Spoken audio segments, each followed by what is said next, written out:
The stars looked different from the bridge of the Terra Nova. Captain Jake Morrison stood at the main window, watching the massive space station grow larger as they approached. Nexus Prime was bigger than any city on Earth. Its metal walls stretched for miles in every direction, covered with lights that blinked like distant fireflies. "We're really doing this," said Ambassador Lisa Rodriguez as she joined Jake at the window. Her dark hair was pulled back in a neat bun, and she wore her best diplomatic uniform. First contact with an entire galactic government. "Still can't believe they invited us," Jake replied. He was a tall man with graying hair and steady blue eyes. He had commanded ships for 20 years, but nothing had prepared him for this moment. 3 months ago, we thought we were alone in the universe. Chief Science Officer Carl Peterson looked up from his computer screen. The invitation came right after we tested our faster-than-light drive. They must have been watching us for a while. Carl was young and eager, with thick glasses and messy brown hair.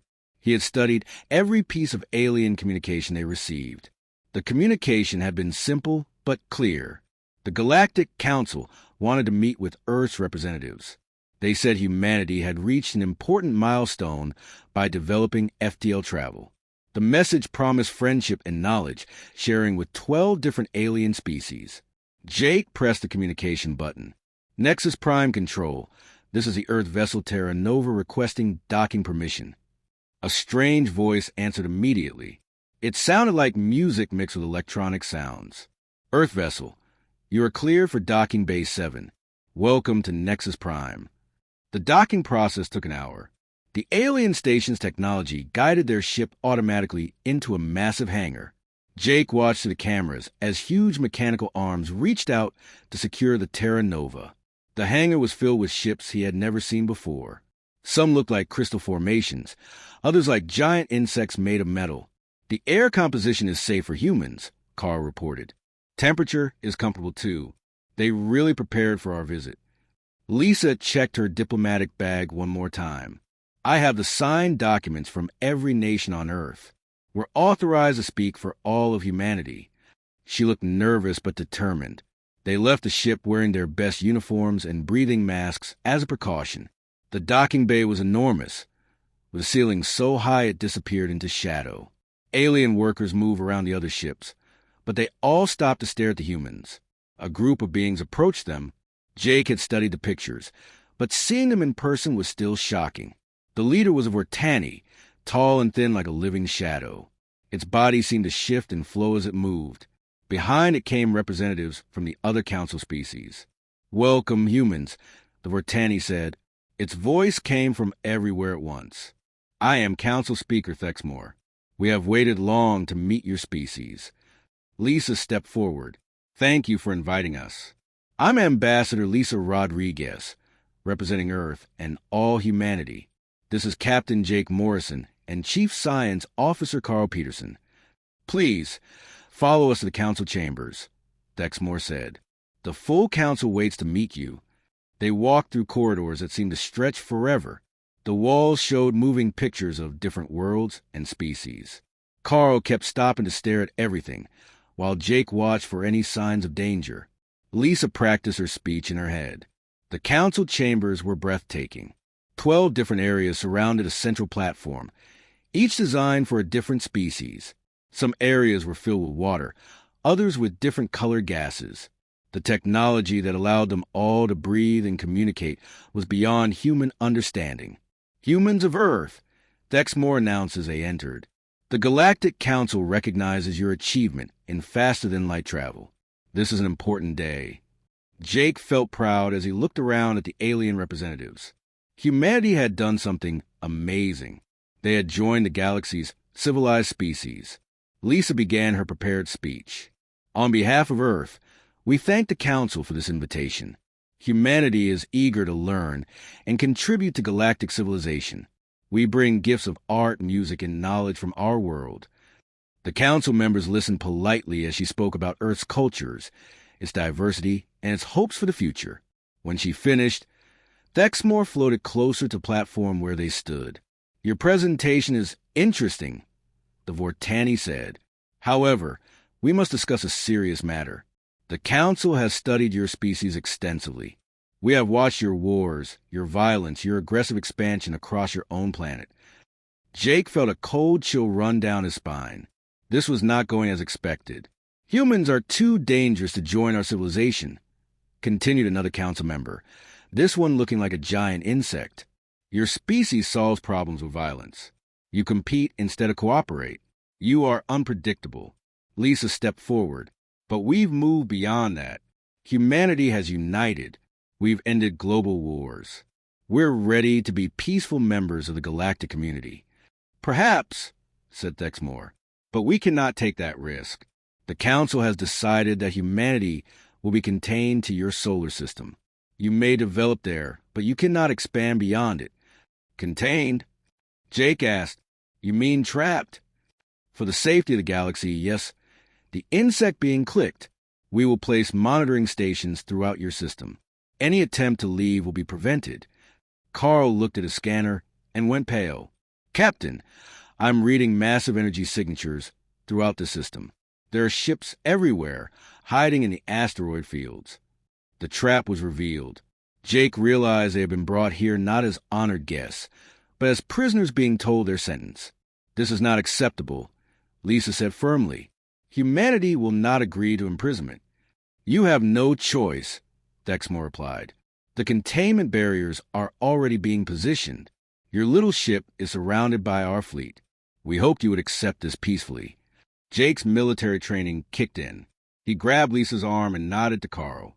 We're leaving. Now. They ran from the chamber as alarms began to sound. The corridors that seemed welcoming now felt like a maze designed to trap them.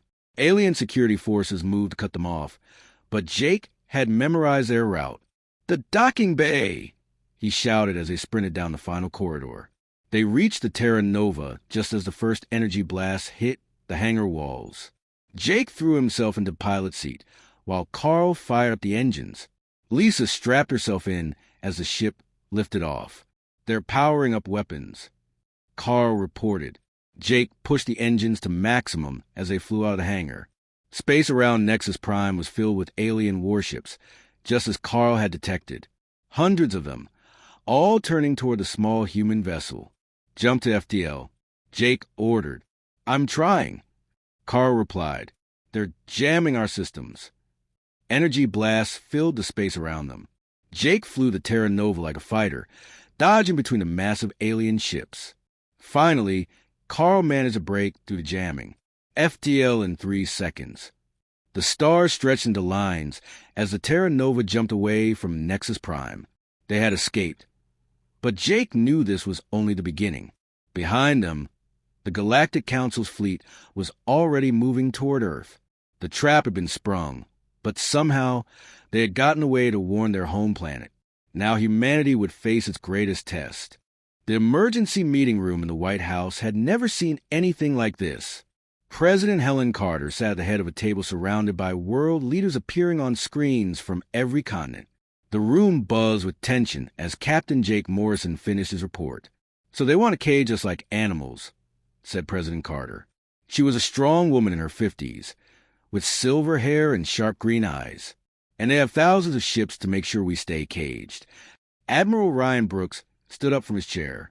He was a broad-shouldered man with a gray beard who had spent his life preparing for wars that might never come. Now, the biggest war in human history was heading straight for Earth. Our entire fleet consists of 47 ships, Admiral Brooks said grimly. The aliens have at least 2,000, maybe more. Their weapons are centuries ahead of ours. Their shields can stop anything we can throw at them. What about our ground forces? Asked General Marcus Stone. He was younger than Brooks, but had commanded troops in 3 different conflicts. His dark skin showed scars from battles fought in Earth's last wars. Ground forces won't matter if they can destroy our cities from space, Brooks replied. Dr. Nina Walsh raised her hand from the back of the room. She was small and quiet, with curly red hair and thick glasses. Most people didn't notice her, which was exactly how she liked it. Actually, I might have something, Dr. Walsh said. I've been working on a project that might help. President Carter turned to face her. What kind of project? It started 3 months ago, right after we made first contact. Dr. Walsh explained. I had a feeling this might not go well, so I began something called the Prometheus Protocol. She pressed a button, and a hologram appeared above the table. It showed blueprints for ships, but they looked strange. They were much smaller than normal warships and seemed to have very little equipment. These look like escape pods, said Admiral Brooks. That's exactly what I want the aliens to think, Dr. Walsh replied with a small smile. But they're actually something much more dangerous.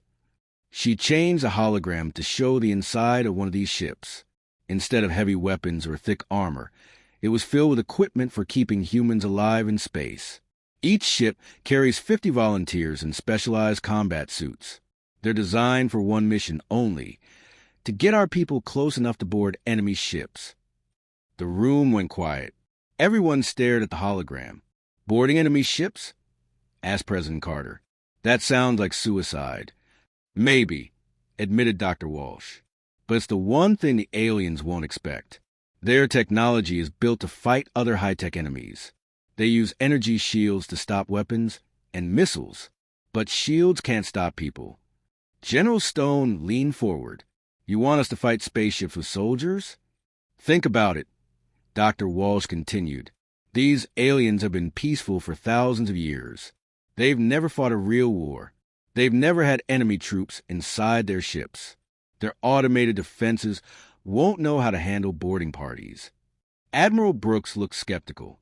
Even if we could get aboard their ships, how would 50 humans take control of vessels that might have thousands of aliens?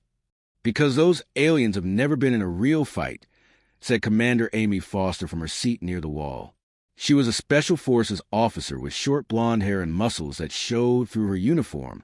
Dr. Walsh showed me the intelligence reports. These council species maintain order through technology and negotiation. They've forgotten how to fight. Dr. Walsh nodded. Commander Foster is correct. The Galactic Council has kept peace for so long that their military forces are more like police. They're used to showing up with overwhelming force and having their enemies surrender immediately. But what if they don't surrender? Asked President Carter. Then we find out if humans are really as dangerous as they think we are. Commander Foster replied with a grin that was not entirely pleasant. Dr. Walsh changed the hologram again. This time it showed a map of the solar system with dozens of small dots scattered throughout. We've been building these ships in secret for 3 months, she explained. Hidden factories on the far side of the moon, inside asteroid mining stations, even underwater facilities on Earth. The aliens watching us see normal industrial activity. How many ships? Asked Admiral Brooks. 2,000 and counting, Dr. Walsh said. Each one carries 50 volunteers. That's 100,000 human soldiers ready to board enemy vessels. The room erupted in surprised voices. President Carter held up her hand for quiet. 100,000 volunteers, she asked. Where did you find that many people willing to take such a risk? Commander Foster stood up. Madam President, when word got out about what the aliens planned to do to humanity, we had more volunteers than we could train. Retired soldiers, police officers, firefighters, even teachers and doctors. Everyone wanted to help defend Earth. The training has been intense, added General Stone. Zero-gravity combat, ship layouts based on alien designs, emergency life support systems. These people know they might not come home. Fleet Commander ZYXDH floated in the command center of the massive Council warship Eternal Justice. The Vortani commander studied the tactical display, showing the human solar system ahead. Behind him, 2,847 Council vessels moved in perfect formation toward their target. The humans have positioned their primitive fleet near their fourth planet, reported his tactical officer, a crystalline being called Kethvar. 47 vessels total. Our sensors detect basic fusion weapons and simple energy shields. ZYXDH's form rippled with what passed for amusement among his species. 47 ships against our fleet? These humans are either very brave or very foolish. Intelligence suggests both, Commander, said the science officer, an aquatic deepling whose voice bubbled through the communication system. Human history shows a pattern of fighting hopeless battles rather than surrendering. Then we will give them the hopeless battle they desire, ZYXDH replied. Order the fleet to standard formation. We will demonstrate Council superiority for all the galaxy to see. The Council fleet moved into their traditional attack pattern, a perfect sphere with the largest ships at the center.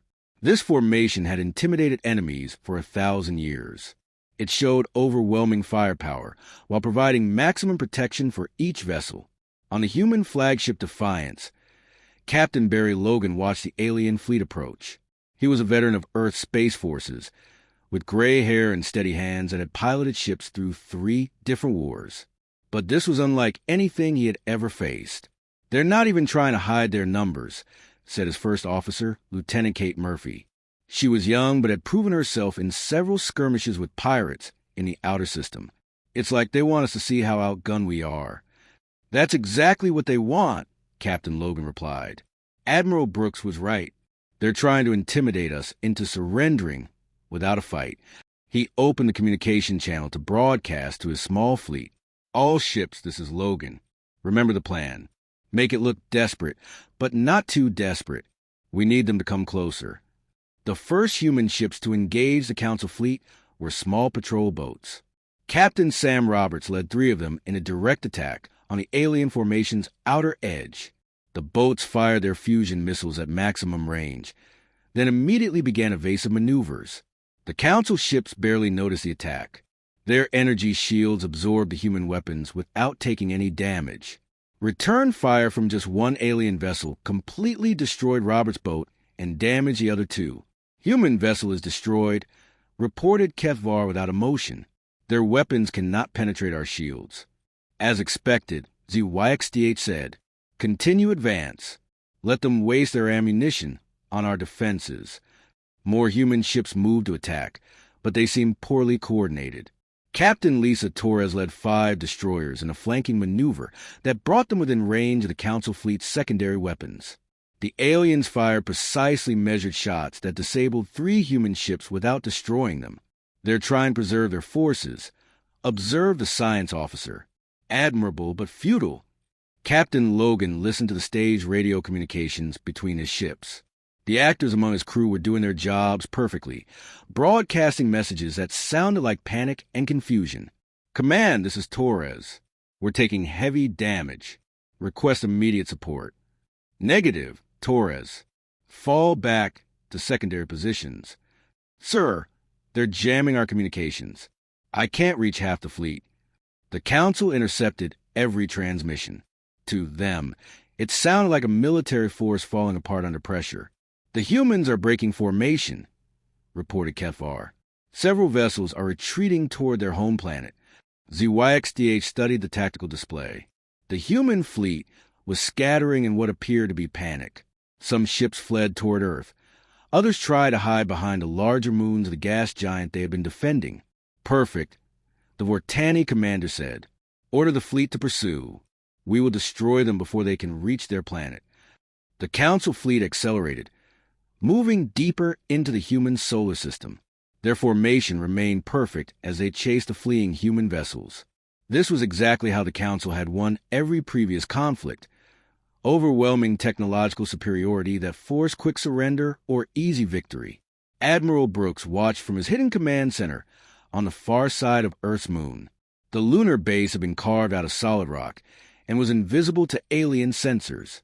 Around him, his staff monitored every ship movement in the solar system. "The alien fleet is moving exactly as we predicted," reported Colonel Jack Price, his intelligence officer. "They're maintaining their sphere formation and pursuing our retreating ships." "Distance from the optimal position?" Brooks asked. 15 minutes at current speed," replied the tactical officer. "All boarding craft report ready for launch." Brooks nodded. The hardest part was waiting and watching good ships and crews take damage to sell a deception. Captain Logan and his people were risking their lives to make the retreat look genuine. In space, the Council fleet continued its pursuit. More human ships were disabled by precise alien weapons fire. The Defiance itself took a hit that knocked out its main engines, leaving it drifting helplessly. "Human flagship is crippled," Kethvar reported. "Shall we destroy it?" "Not yet," ZYXDH replied. "Let them witness the final destruction of their homeworld defenses."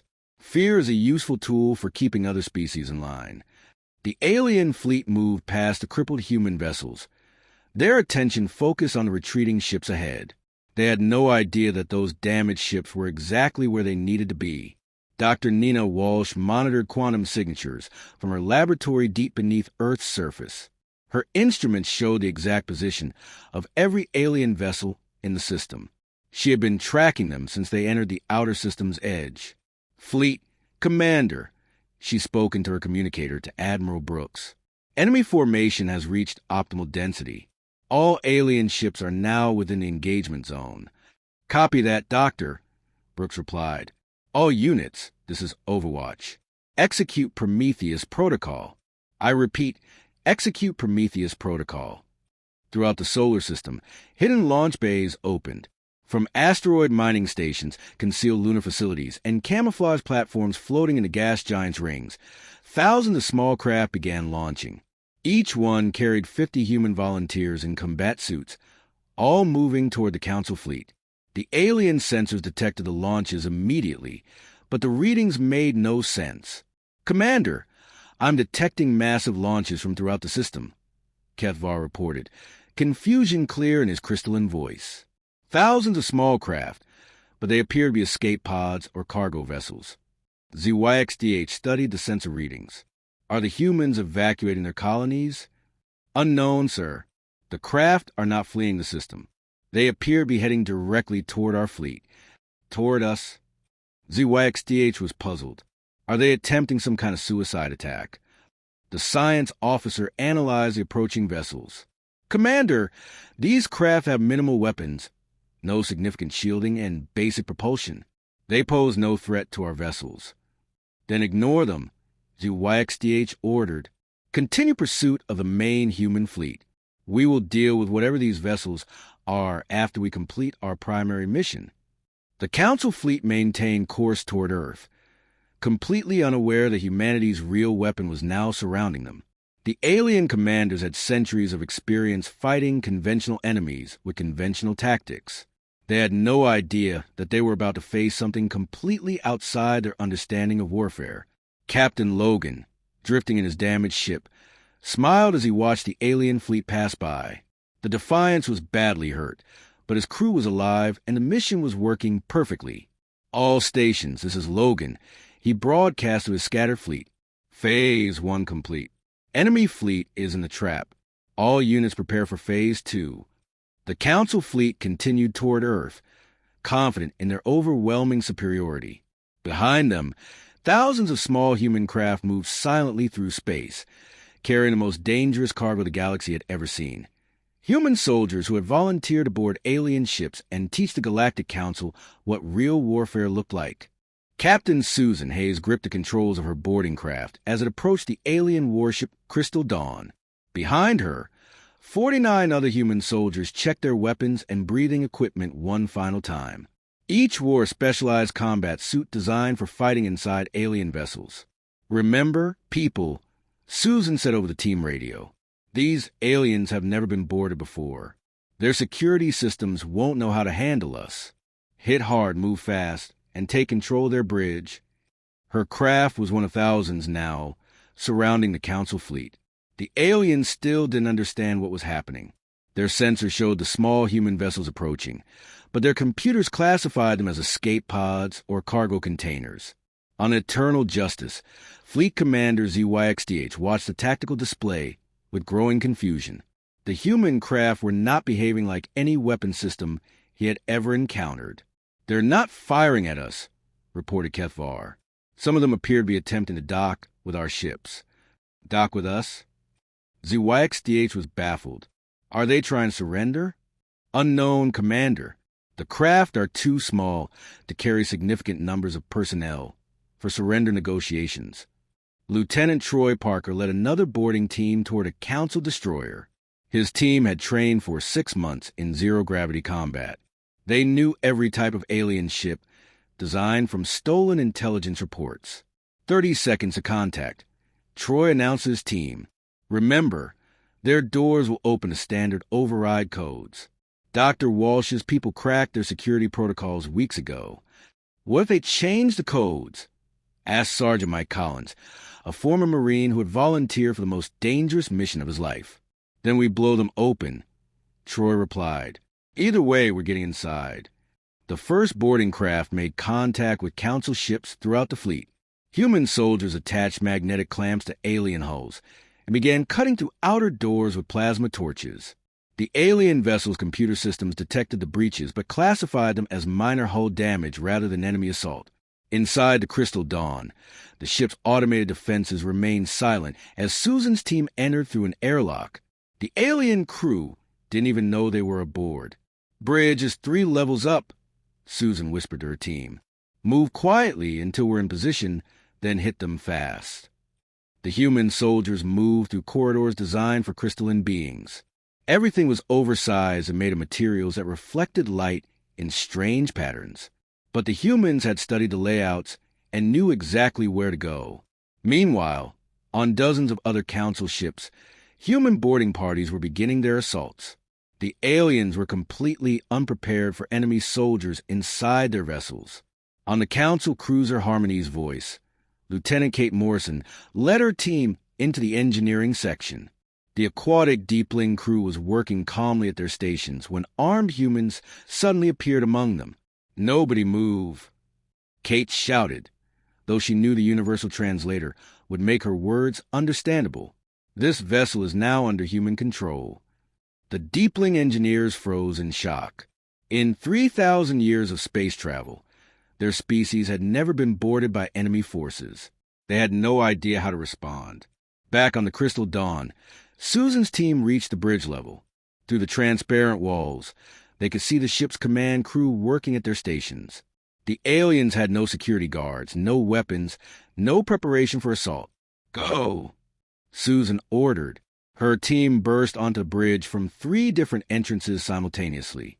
The crystalline crew members barely had time to turn around before they found themselves surrounded by armed humans. "I am Captain Susan Hayes of the United Earth Defense Force," Susan announced.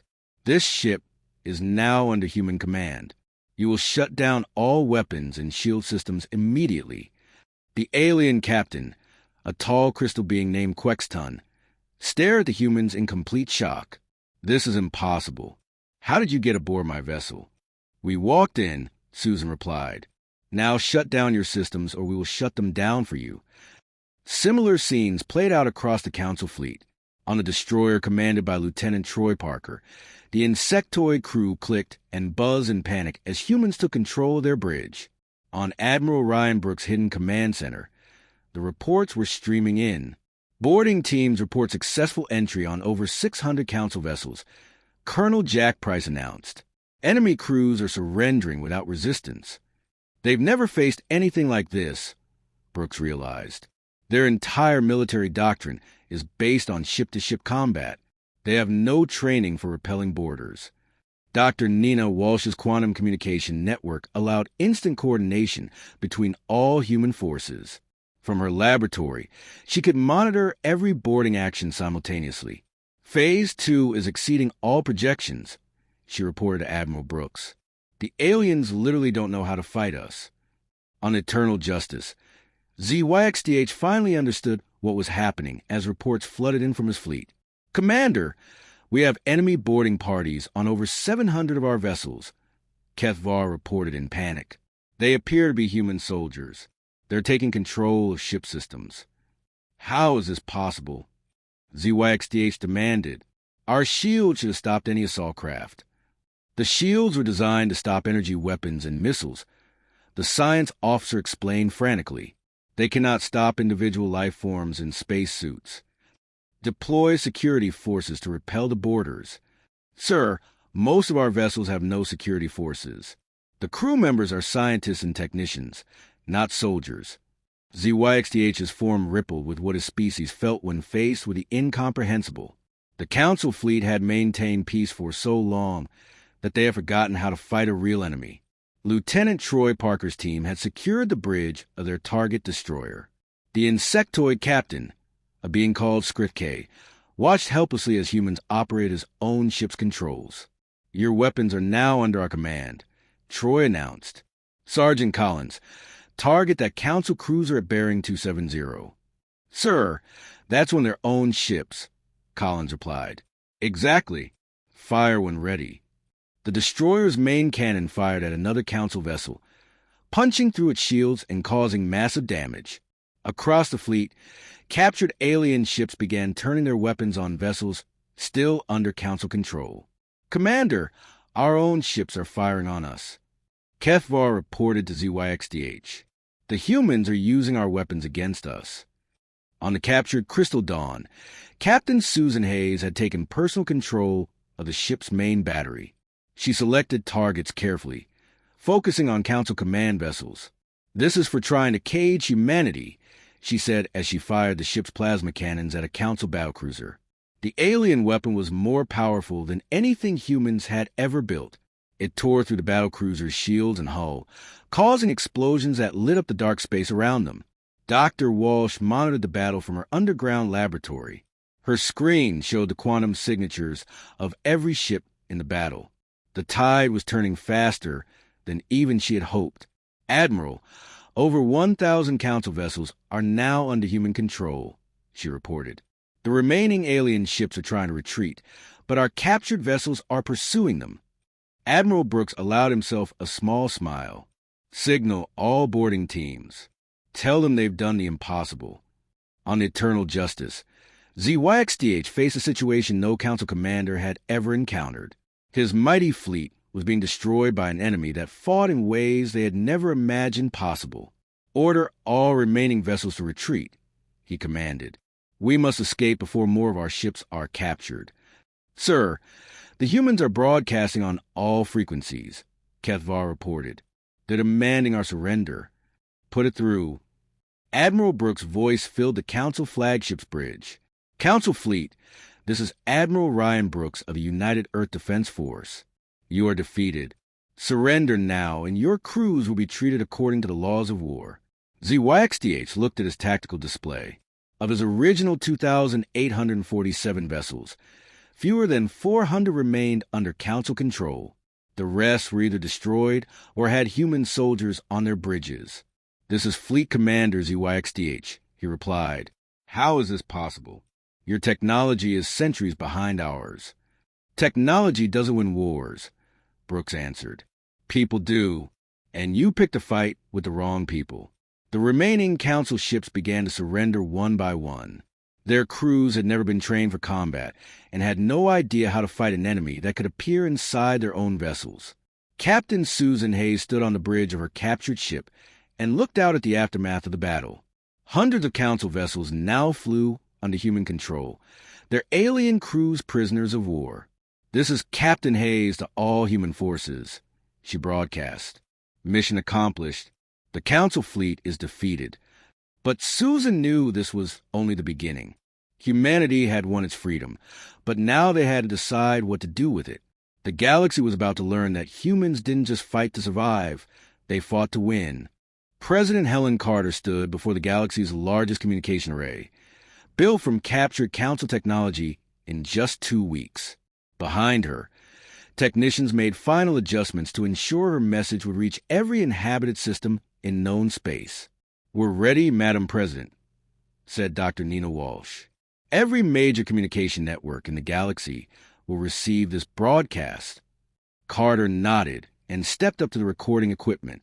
She wore a simple blue suit rather than military uniform. This message needed to come from humanity's civilian leadership, not its warriors. People of the galaxy, she began, her voice calm and steady. I am President Helen Carter, speaking for the planet Earth and all of humanity. 3 days ago, the Galactic Council attacked our solar system with nearly 3,000 warships. Today, we are broadcasting this message using their own communication technology. In the Nexus Prime Control Center, the remaining Council members watched the human broadcast in stunned silence. Speaker Thexmore's shadowy form flickered with what his species felt when facing complete defeat. The human's message is being received across 16,000 star systems, reported the communication officer. They're using our own relay networks against us. How many ships did ZYXDH lose? Asked Councilmember Vretal, her crystalline voice cracking with stress. 2,437 vessels destroyed or captured, came the bitter reply. Only 410 escaped back to Council space. Carter continued her broadcast. The Council came to our system because they decided humanity was too dangerous to be free. They wanted to cage us in our own solar system and control our development. They thought their advanced technology made them superior to us. She paused and gestured to something off camera. The view shifted to show a massive space dock where human technicians worked on captured Council warships. Alien vessels were being retrofitted with human crews and equipment. The Council was wrong about technology, Carter said. We have learned more about their ships in 2 weeks than they learned about warfare in 2,000 years. That is because they forgot the most important truth about survival. It's not the strongest or the smartest who survive, but those who can adapt the fastest. Admiral Ryan Brooks stood in the command center of the captured Council flagship Eternal Justice. The massive ship now served as a headquarters for humanity's rapidly expanding space fleet. He watched Carter's broadcast while receiving reports from across the solar system. Admiral, the first deep space missions are ready to launch, reported Commander Amy Foster. We have their star charts and navigation data. We know the location of every Council world and every species they've been controlling. What about the volunteer colonies? Brooks asked. 15,000 people signed up in the first week alone, Foster replied. They want to settle new worlds and spread humanity throughout the galaxy. On the broadcast, Carter addressed this directly. Some of you may wonder what humanity intends to do now that we've broken free of the Council's control. Let me be clear. We will not replace one cage with another. We're not interested in ruling the galaxy. The view shifted again to show massive construction projects throughout Earth's solar system. New shipyards, research stations, and launch facilities were being built with incredible speed using captured alien technology. What we are interested in is freedom, Carter continued. Freedom for ourselves and freedom for any species that wants it. We know that many worlds have suffered under Council rule. Some have been forbidden to develop advanced technology. Others have been forced to give up their resources to support Council worlds. Dr. Walsh monitored the broadcast reception from her laboratory. Her screen showed communication networks lighting up across the galaxy as the message reached different star systems. We're getting responses already, she reported to Admiral Brooks. 47 different species have sent messages asking for human assistance. They want help throwing off Council control. How many can we support? Brooks asked. With the captured fleet, we could provide military assistance to at least 20 systems immediately. More if we continue building ships at the current rate. Back on the broadcast, President Carter was making humanity's intentions clear to the entire galaxy. To the worlds that have been oppressed by the Council, we offer partnership, not conquest, she said. We will share our technology and our methods, but we will not impose our will on you. Every species has a right to determine its own future. On the Council world of Ortanes, Speaker Thexmore addressed an emergency session of the remaining Council members. The chamber that once held 12 species now contained only 7. The others had already declared independence after seeing humanity's victory. The humans have technology from our most advanced vessels, Thexmore reported. They are reverse engineering our weapons, our engines, our shields. Within months, they will have fleets as powerful as ours. What do you recommend? Asked the insectoid representative, his voice clicking with fear. We negotiate, Thexmore replied, though the words felt like poison to his species. We must try to make peace with them before they decide to bring their war to our worlds. Commander Amy Foster stood on the bridge of humanity's newest ship, the New Horizon. It was built entirely from captured Council technology, but designed according to human military principles. Unlike alien vessels, it carried Marines, boarding equipment, and fighters for close combat. Ma'am, we're receiving surrender offers from 3 more Council systems, reported her communications officer. They're asking for terms. Tell them the same thing we told the others, Foster replied. Complete independence for all species in their systems, removal of all Council monitoring stations, and reparations for the worlds they've exploited. And if they refuse? Foster smiled. Then we send them a recording of what happened to their fleet. President Carter's broadcast was nearing its conclusion. She looked directly into the camera, speaking to the billions of beings across the galaxy who were watching. The Galactic Council made a mistake when they tried to cage humanity, she said. They assumed that superior technology automatically meant superior wisdom. They thought that peace maintained through fear and control was real peace. She paused for emphasis. They were wrong. Real peace comes from freedom, from the right of every species to choose its own path. The Council maintained order by making sure no one was strong enough to challenge them, but they forgot that someone, somewhere, would eventually refuse to accept their chains. Dr. Walsh's instruments detected massive energy signatures at the edge of the solar system. New ships were arriving, not Council vessels, but ships from species that had declared independence after humanity's victory. "Admiral, we have visitors," she reported to Brooks. "Representatives from the Centauri Republic, the Free World Alliance, and the Independent Mining Coalition. They're requesting permission to enter our system." "Granted," Brooks replied. "It looks like we're about to have our first diplomatic summit as a free species." Carter concluded her broadcast with words that would be remembered across the galaxy for generations to come.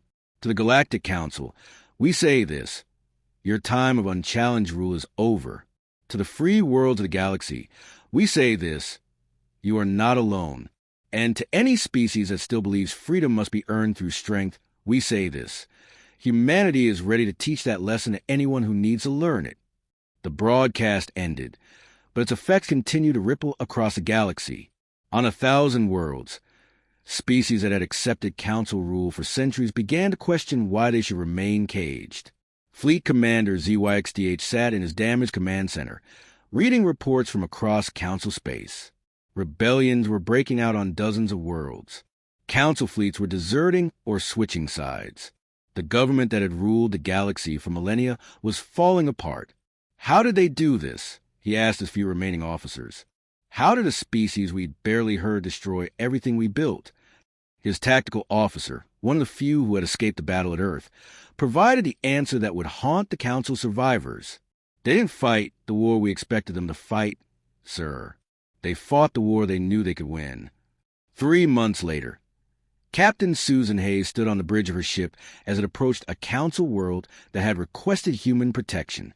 Behind her, a fleet of human vessels carried not weapons of conquest, but supplies for building schools, hospitals, and infrastructure. "This is the free spirit requesting permission to enter orbit," she transmitted to the planet below. "We're here to help you build whatever future you choose for yourselves." The response came immediately, filled with gratitude and hope. "Permission granted, Captain Hayes. Welcome to the first day of our freedom." As her ship moved into orbit, Susan reflected on how much had changed since the Council's attempt to cage humanity. They had tried to make humans smaller, weaker, more controllable.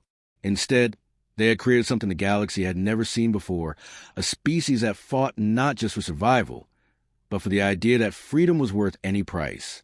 The galaxy was still learning what that meant, but humanity was eager to teach.